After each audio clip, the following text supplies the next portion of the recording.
एक गांव में दो भाई रहते थे, रमन और कमल। रमन बड़ा भाई था, अमीर और घमंडी। उसका पक्का मकान था, जिसके आंगन में एक विशाल पुराना पीपल का पेड़ खड़ा था। कमल छोटा भाई था, गरीब पर मेहनती। उसकी झोपड़ी कच्ची थी, पर उसमें खुशियाँ बसती थी। सुनो कमला, मैं बाहर जा रहा हूँ। ये कहकर कमल बाहर चला जाता है। रमन अपने धन और ऊंचे मकान का गांव वालों का घमंड दिखा रहा होता है, लेकिन वहीं से गुजर रहा कमल यह देखकर मुंह फेर कर वहां से चला जाता है। ये देख कि बड़े भाई को बहुत गुस्सा आता है। फिर वो उन गांव वालों को अपने घर से भगा देता है। सारे गांव वाले वहां से चले जाते हैं, मगर वो पेड़ पर रहने वाले पक्षियों से बहुत परेशान था। उसके आंगन में रोज कूड़ा करते थे। एक दिन उसका गुस्सा फूट पड़ा। फिर उसने अपनी पत्नी से कहा, मैं इन सारे पक्षियों को मार दूंगा। इतने में उसका भाई आ जाता है और वो कहता है, भैया इन्हें मत मारो, इन्होंने तुम्हारा कर बिगाड़ा है। ये यहाँ से कहाँ जाएंगे? इतना कहकर छोटा भाई कमल वहाँ से चला जाता है। पर रमन अपने छोटे भाई की बातों पर ध्यान नहीं देता और वो गुस्से में अपने घर में चला जाता है।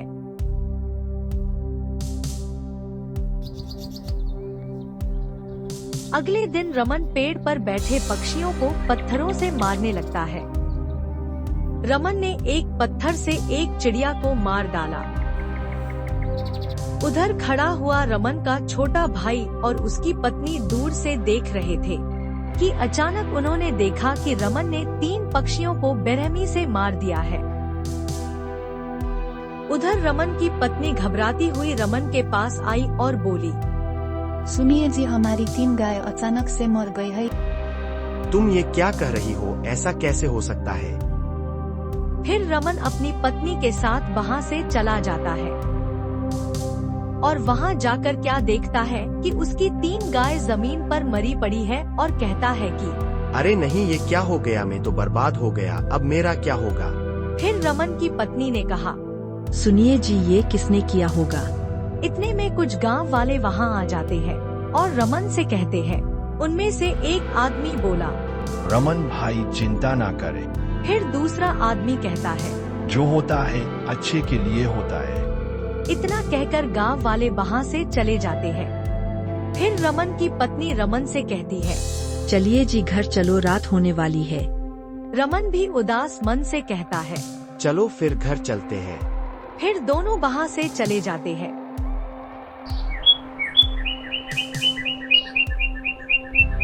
अगले दिन फिर रमन 5 पंछियों को मार देता है। इसके बाद रमन के खेत में काम कर रहे 5 मजदूरों की अचानक से तबीयत खराब होने लगती है और वो सारे के सारे मजदूर एक एक करके मर जाते हैं। जल्दी ही ये बात पूरे गांव में आग की तरह फैल जाती है। गांव में डर का माहौल बन जाता है। फिर अचानक से पूरे गांव में भगदड़ शुरू हो जाती है। लोग इधर उधर भागने लगते हैं। फिर गांव की एक पंचायत में सभी गांव वाले जमा होते हैं और सरपंच से कहते हैं, सरपंच जी, ये हमारे गांव में क्या हो रहा है? फिर दूसरा आदमी कहता है, ये अचानक हमारे गांव को किसकी नजर लग गई? इतना सुनकर बराबर में खड़ी महिला बोल पड़ती है, सरपंच जी, गांव के 5 आदमी एक साथ कैसे मर सकते हैं? अब आप ही कुछ कीजिए। इतना सुनकर सरपंच कहते हैं, सुनो सभी सुनो, ये जो गांव में मौतें हो रही है, हम सभी मिलकर इसका पता लगाएंगे। इतना सुनकर सभी गांव वाले अपने अपने घर को जाने लगते हैं।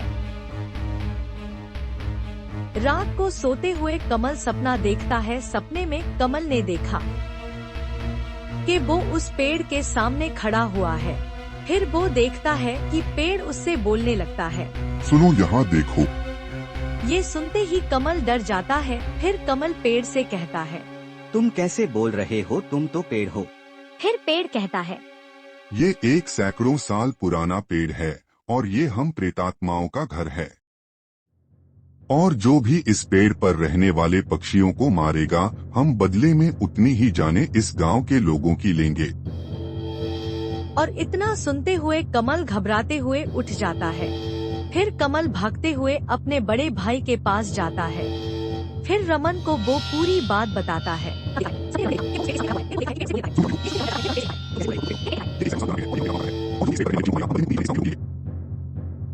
फिर कमल का भाई गुस्से में कहता है, तू गरीबी में पागल हो गया है। और इतना कहकर उसका भाई कमल को भगा देता है और कमल उदास मन से वहाँ से चला जाता है। पूरा दिन उछल कूद करता रहता, ये सब उसका भाई दूर से देखता रहता। ये मौत का सिलसिला चलते चलते 1 महीना बीत जाता है और ऐसे ही चलते फिरते लोग मरने लगते हैं।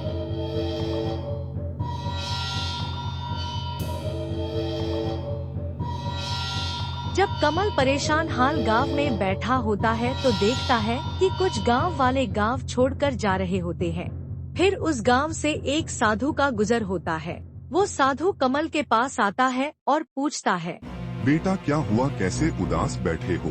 बाबा हमारे गांव में रोज लोग मर रहे हैं। तुम मुझे पूरी बात शुरू से बताओ। कमल बाबा को शुरू से पूरी बात बताता है कि क्या हुआ था। सुनो बेटा, ये एक श्राप है जो तुम्हारे गांव को लग गया है। बाबा अब इससे बचने का कोई तरीका नहीं है क्या? फिर बाबा कहते हैं, बेटा है पर बहुत खतरनाक है। इतने में कुछ गांव वाले भी वहां आ जाते हैं। फिर बाबा कहते हैं, हम सबको चलकर उस पेड़ से माफी मांगनी होगी, अन्यथा इस गांव का विनाश निश्चित है। इतना सुनकर गांव वाले डर जाते हैं। फिर सरपंच आगे बढ़ता है और कहता है, अगर पेड़ से माफी मांगने में सब कुछ ठीक हो सकता है तो हम सब तैयार हैं। फिर बाबा कहते हैं, तुम सब मेरे पीछे पीछे आओ। इतना कहकर सभी बाबा के पीछे पीछे चल देते हैं। पेड़ के पास पहुंचकर वो देखते हैं कि रमन जमीन पर गिरा पड़ा है। रमन के करीब जाने पर बाबा रमन को देखते हैं तो पता चलता है कि रमन तो मर चुका है। फिर बाबा देखते हैं कि पेड़ मुस्कुरा रहा है। बाबा को गुस्सा आता है। फिर बाबा पेड़ से पूछते हैं, तुमने इस बालक को क्यों मारा है? पेड़ कहता है, इस आदमी ने इस पेड़ पर रहने वाले 20 पक्षियों को मारा है, इसलिए मैंने इसे और गांव वालों को मार डाला। फिर बाबा कहते हैं, तुम्हारा कोई हक नहीं बनता कि तुम लोगों को मारो। अब तुम्हारा बदला पूरा हो गया है, अब यहाँ से चले जाओ।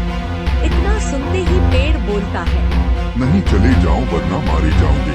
इतना सुनते ही बाबा को गुस्सा आता है। फिर बाबा बैठकर मंत्र पढ़ने लगते हैं। देखते ही देखते पेड़ में आग लग जाती है। इससे पहले पेड़ कुछ कह पाता वो जल जाता है। फिर गांव वाले वहां से चले जाते हैं और